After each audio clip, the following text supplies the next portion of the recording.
Hello all, this is Steve from Gaming Friends. I'm ranking each game in the Silent Hill series, from worst to best, and I'm going into detail on the elements that work and those that don't. And today, I'm talking about Silent Hill 3. It was never going to be an easy task following Silent Hill 2, but Silent Hill 3 inevitably suffers for following such a masterpiece. That's a real shame because, unlike The Godfather, there's very little that the third installment of Silent Hill actually does wrong. It too is steeped in metaphors, which I'll get to in a minute. The gameplay is actually more refined than the previous entry, and it's more story focused than character driven, which makes it more accessible. It even introduces Robbie the Rabbit, who has essentially become the bloodstained mascot of the series. Unfortunately, one of its biggest pluses is also its biggest flaw.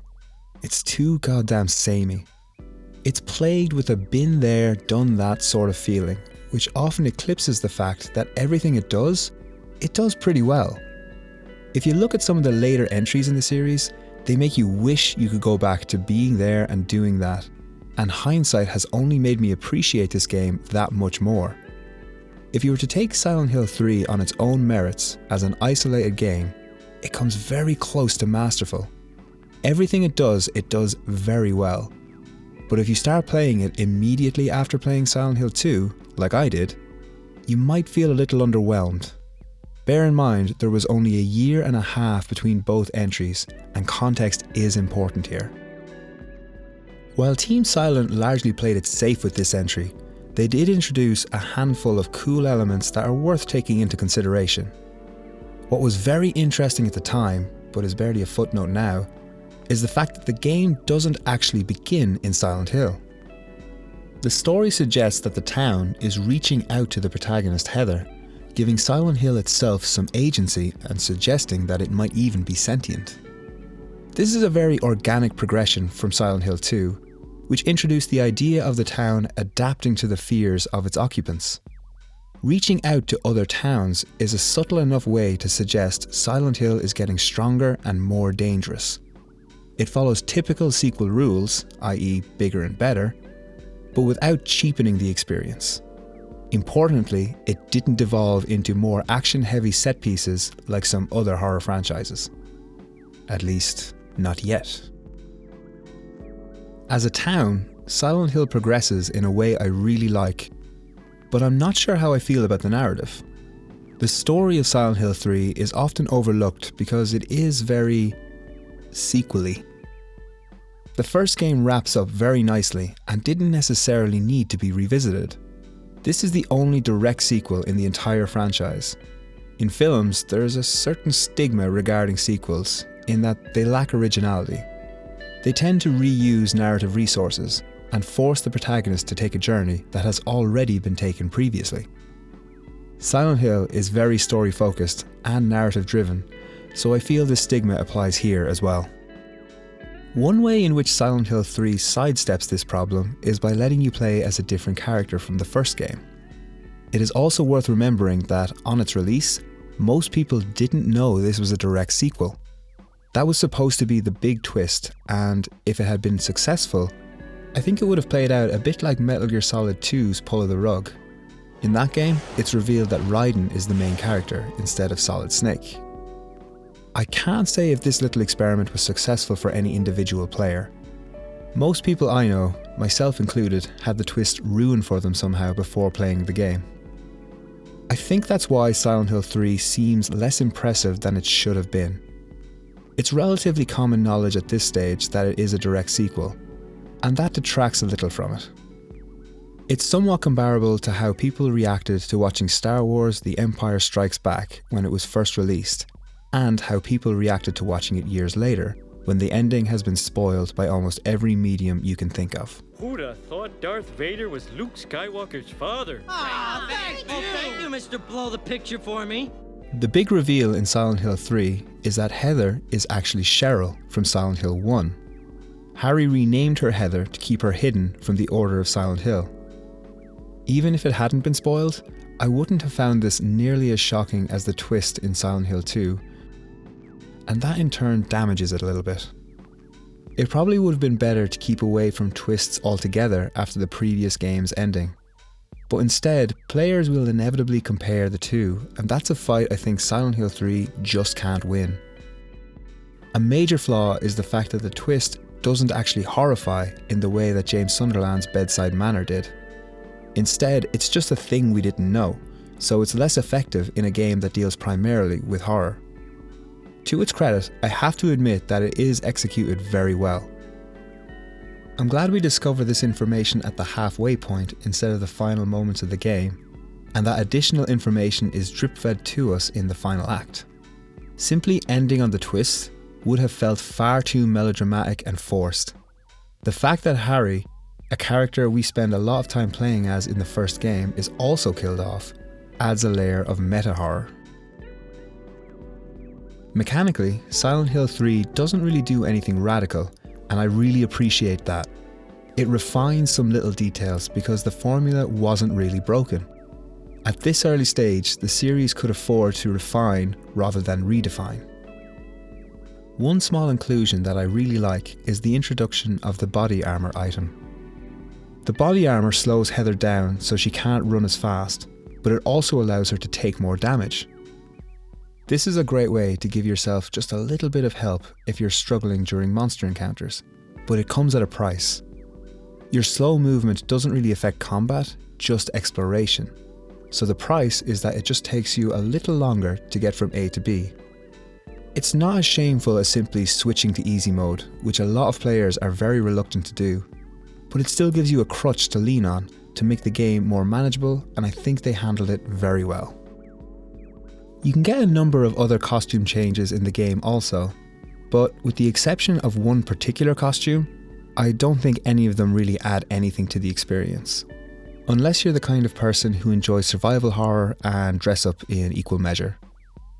The Princess Heart costume is utterly ridiculous, but I've come to expect that in Silent Hill games.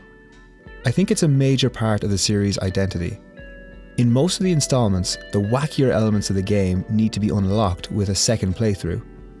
If you could unlock them during the first playthrough, it would completely ruin a well-crafted experience. This is something I mentioned in my video on Silent Hill DOWNPOUR with regards to side quests and why I don't think that game works as well as this one. Having such an intensely bizarre and comical experience in the New Game Plus is the gaming equivalent of a glass of wine after a productive day. It breaks the tension, but in a way that feels properly deserved and welcome. Previous games built tension in a generally upward direction, but Silent Hill 3 puts more emphasis on its lows and highs that give it a nice sense of ebb and flow. The scene where Heather and Douglas are driving to Silent Hill is one of my favourite scenes in the game because it conveys a strong sense of security without shattering the tense atmosphere the game strives to maintain. It is both melancholy and foreboding, but also manages to convey warmth and tranquility. This is a combination of a number of elements. First of all, the setting is important. Being safe and dry while it's raining outside builds a figurative cocoon around people. It makes them feel cozy because they are made poignantly aware of their comfortable position within a harsher climate. Second, the scene gives Heather the time she needs to reflect on her situation. We instinctively know she isn't going to be attacked at this point because of the focus on exposition, so we allow for the emotional moment to simply wash over us without fear or horror intruding. She can both grieve over Harry's death and simultaneously prepare for what she needs to do in Silent Hill. It's literally a breather from the action. Finally, there's the music.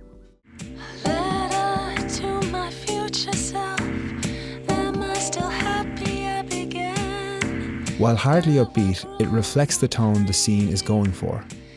It's melancholy but calming, sad yet soothing. In some ways, it resembles a lullaby. Traditionally, lullabies are supposed to be very calming, but horror has appropriated the lullaby to make it seem sinister to audiences ever since Rosemary's Baby in 1968. The use of this particular melody is no coincidence.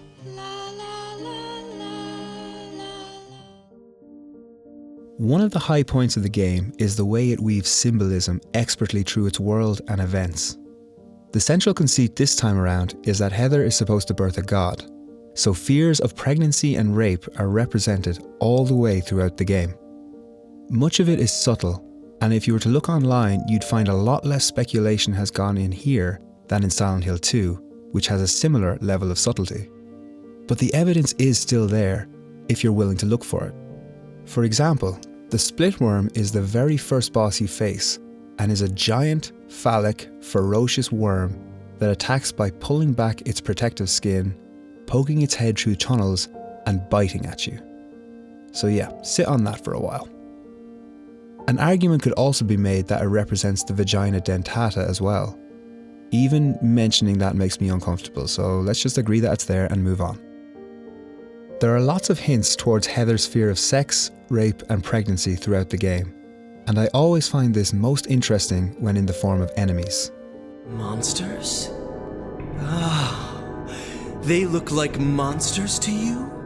If I had to pick the game with the best enemies overall, I'd probably pick this one, even though my favourite overall single enemy would either be in Silent Hill 2 or Silent Hill 4. The insane cancer enemy is a simple but brilliant example of good enemy design, consisting of nothing more than a giant bloated figure, tiny appendages, and no face. The name Cancer also neatly conveys the attitude Heather feels towards pregnancy, i.e. it's just an unwanted presence that gets worse as it gets bigger. Then there's the closer enemy, whose face consists entirely of a giant pair of lips and has huge arms that make escaping from their grasp almost impossible. For anyone who has dealt with sexual aggression before, I'm sure the very notion of this sounds terrifying. And of course, let's not forget the pendulum enemy, a creature that has two knife-like legs and attacks by stabbing with a central, let's call it a third leg. Both rape and pregnancy feed into the idea of your body not being your own property. There are two examples in the game that I will always remember, partially because they're so unsettling, but also because they embody this fear so well. This is the first example, and I'm just going to let it play out for a minute.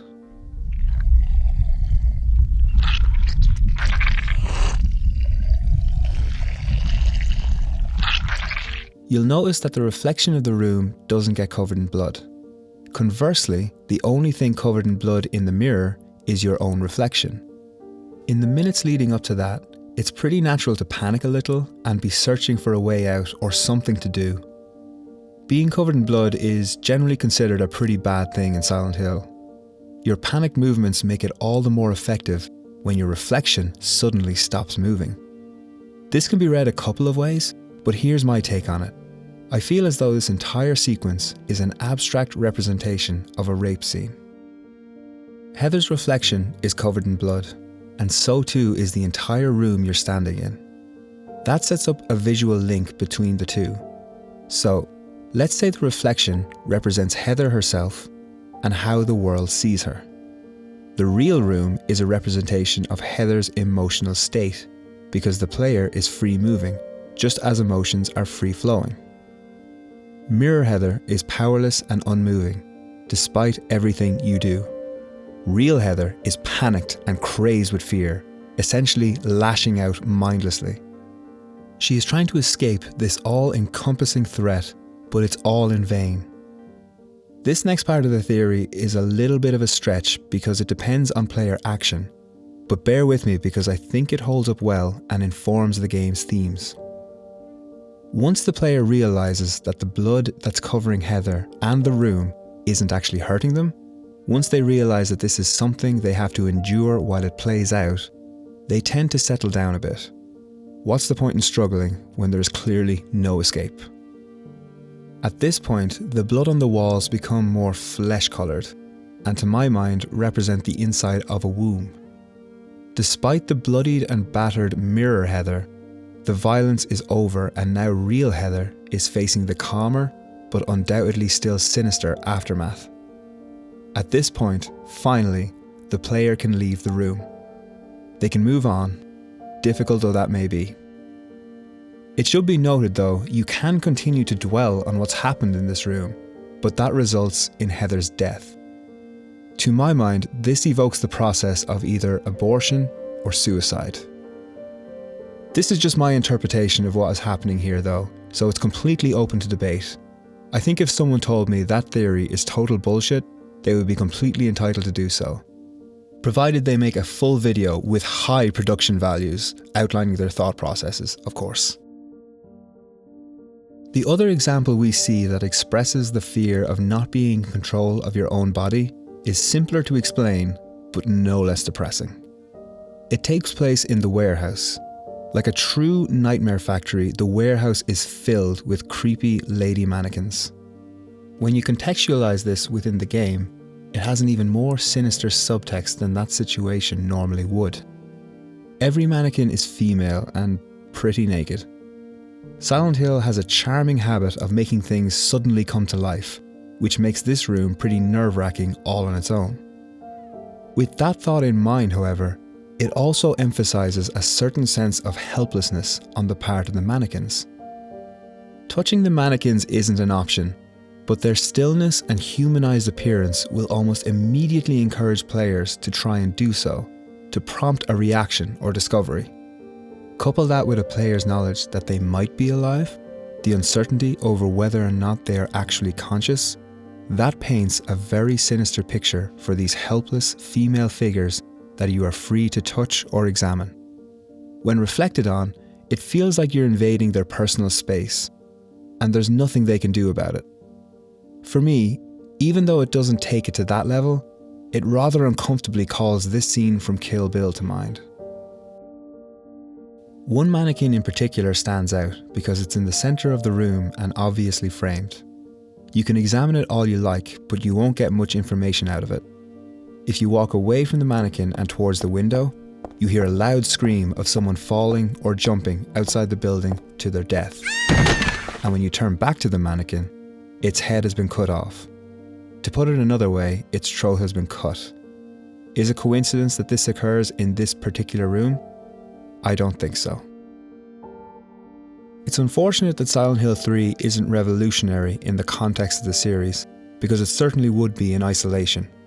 It's an excellent game with powerful symbolism, an expertly paced story, and deeply unsettling imagery. It also handles sensitive issues that still have relevance in our current society. Its only real flaw is that it stood in the shadow of something much greater.